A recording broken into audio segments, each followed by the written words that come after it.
Assalamualaikum warahmatullahi wabarakatuh. Perkenalkan, nama saya Putri Salma, NIM 286620673, mata kuliah Pendidikan IPS SD, jurusan PGSD semester 2 dari Universitas Pahlawan Tuanku Tambusai, dengan dosen pengampu Bapak Rizky Ananda MPD. Nah, pada kesempatan kali ini saya akan menjelaskan tentang hubungan kegiatan ekonomi dan pekerjaan di lingkungan sekitar kita. Sebelum kita masuki pembelajaran, kita harus tahu dulu apa itu kegiatan ekonomi. Kegiatan ekonomi adalah segala aktivitas yang dilakukan oleh manusia dalam upaya pemenuhan kebutuhan hidupnya. Singkatnya, aktivitas ekonomi adalah kegiatan produksi, distribusi, dan konsumsi barang atau jasa pada semua tingkatan masyarakat yang dapat menghasilkan uang ataupun kekayaan. Nah, kegiatan ekonomi ini diklasifikasikan menjadi 3. Yang pertama, kegiatan produksi. Kegiatan produksi adalah segala kegiatan yang menghasilkan barang atau jasa. Contohnya, petani menanam padi, merawat, memberi pupuk, dan memanen padi menjadi beras. Yang kedua, kegiatan distribusi. Distribusi adalah barang dan jasa yang diproduksi diantarkan ke pasar atau ke penggunanya untuk dijual kembali. Contohnya, beras hasil olahan padi di desa dibawa ke kota untuk dijual dan dimasak oleh penduduk kota. Yang ketiga, kegiatan konsumsi. Konsumsi adalah kegiatan untuk mengurangi nilai guna barang atau jasa. Contohnya, beras hasil produksi petani dibeli oleh sebuah keluarga dan diolah menjadi nasi. Pada dasarnya, manusia bekerja bertujuan untuk memenuhi kebutuhan hidupnya. Jadi jelaslah bahwa pekerjaan merupakan salah satu bentuk kegiatan ekonomi, karena kegiatan ekonomi dilakukan untuk memenuhi kebutuhan. Nah, pekerjaan apa saja yang ada di lingkungan sekitar kita? Mari kita bahas berikut ini.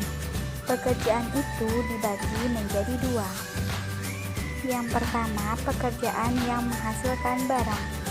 Barang adalah benda-benda yang terwujud atau nyata yang digunakan masyarakat untuk memenuhi kebutuhan hidup atau untuk menghasilkan benda lain yang akan memenuhi kebutuhan masyarakat. Jenis pekerjaan yang menghasilkan barang. Yang pertama, tukang kayu. Mereka dapat membuat lemari, meja, kursi, maupun benda-benda lain yang berasal dari kayu. Yang kedua, nelayan. Nelayan adalah orang yang sehari-harinya menangkap ikan atau hewan yang ada di laut. Yang ketiga, petani sayur. Petani sayur adalah orang-orang yang bekerja menanam sayur-sayuran. Contohnya sayur kubis, kangkung, bayam, dan lain sebagainya. Peternak. Peternak adalah orang yang pekerjaannya beternak. Hewan ternak menghasilkan daging, telur, dan susu. Yang kedua, pekerjaan yang menghasilkan jasa. Contohnya guru. Guru bekerja untuk mengajar, mendidik, dan membimbing siswa. Hasil dari pekerjaan seorang guru dapat dilihat dari perubahan siswa tersebut, yaitu bisa membaca, menulis, dan lain sebagainya. Dokter pekerjaannya menghasilkan jasa, karena dokter membantu memeriksa kesehatan pasien dan menyembuhkan pasien.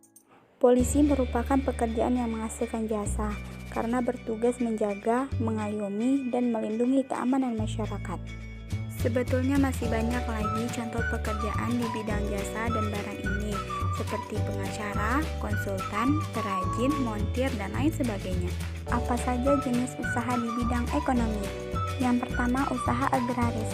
Usaha agraris bergerak dalam pengelolaan usaha tanah, seperti pertanian, perkebunan, perikanan, kehutanan, dan lain-lainnya.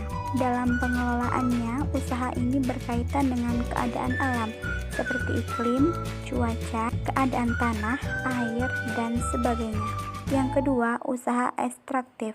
Usaha ekstraktif ini kegiatannya mengolah dan mengelola, penggalian, mengambil, mengumpulkan kekayaan dari alam yang sudah tersedia seperti pertambangan, pembuatan garam, serta budidaya mutiara. Yang ketiga, usaha industri. Usaha industri adalah usaha mengolah bahan mentah menjadi bahan yang siap untuk dikonsumsi. Bahan-bahan mentah didapatkan dari sumber daya alam yang ada. Yang terakhir yaitu usaha jasa. Usaha atas harus ditunjang dengan usaha jasa, seperti jasa angkutan, pergundian, keuangan, dan lain-lain. Ekonomi, setiap orang itu beragam. Mari kita lihat sekeliling kita. Mungkin kita tinggal di desa atau perkotaan. Di sana terlihat perbedaan ekonomi setiap orang. Masyarakat desa dan kota memiliki keragaman ekonomi dan sosial yang berbeda-beda. Keberagaman ini antara lain dapat terlihat dari jenis pekerjaan atau mata pencaharian penduduknya. Jenis pekerjaan yang dilakukan oleh penduduk di suatu wilayah biasanya dipengaruhi oleh lingkungan dan alam sekitar. Masyarakat yang tinggal di pedesaan sebagian besar memiliki pekerjaan yang terkait dengan bidang agraris, seperti petani, karena menyesuaikan dengan kondisi alam yang ada. Demikian pula masyarakat yang tinggal di daerah pesisir pantai sebagian besar akan bermata pencaharian sebagai nelayan, petani rumput laut, pembuat jala, dan sebagainya. Masyarakat nelayan dan masyarakat petani memiliki karakteristik yang berbeda yang disebabkan karakteristik geografis yang berbeda.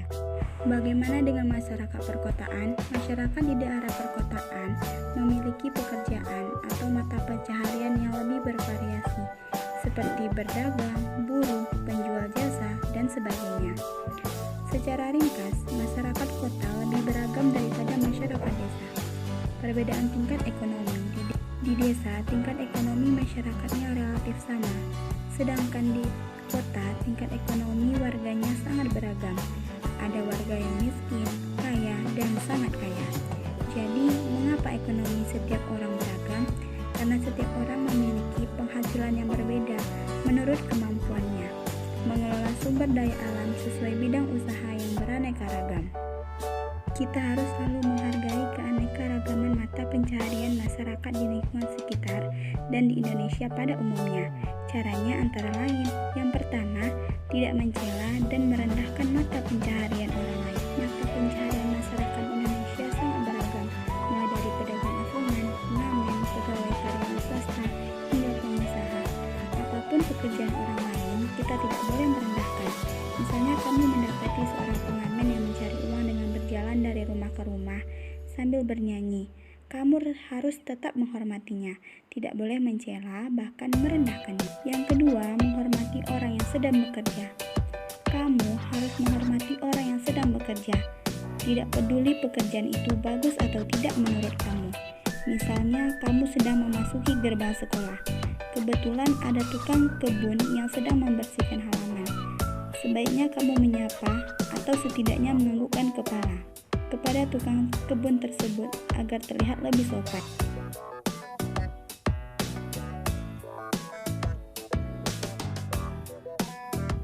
Yang ketiga, menghargai pekerjaan orang lain. Apapun pekerjaan orang lain harus tetap dihargai. Jangan pernah membeda-bedakan orang hanya berdasarkan pekerjaan saja. Sebagai peserta didik, kamu harus menghargai pekerjaan siapapun. Misalnya dengan ibu penjaga kantin di sekolah, pedagang kaki lima di depan ke sekolah, pemulung, dan lain sebagainya. Yang keempat, membiasakan membeli produk-produk lokal. Sebagai contoh, misalnya tetanggamu memiliki usaha produk sendal dan tas. Jika kamu ingin membeli tas dan sendal, sebaiknya belilah produk dari tetanggamu.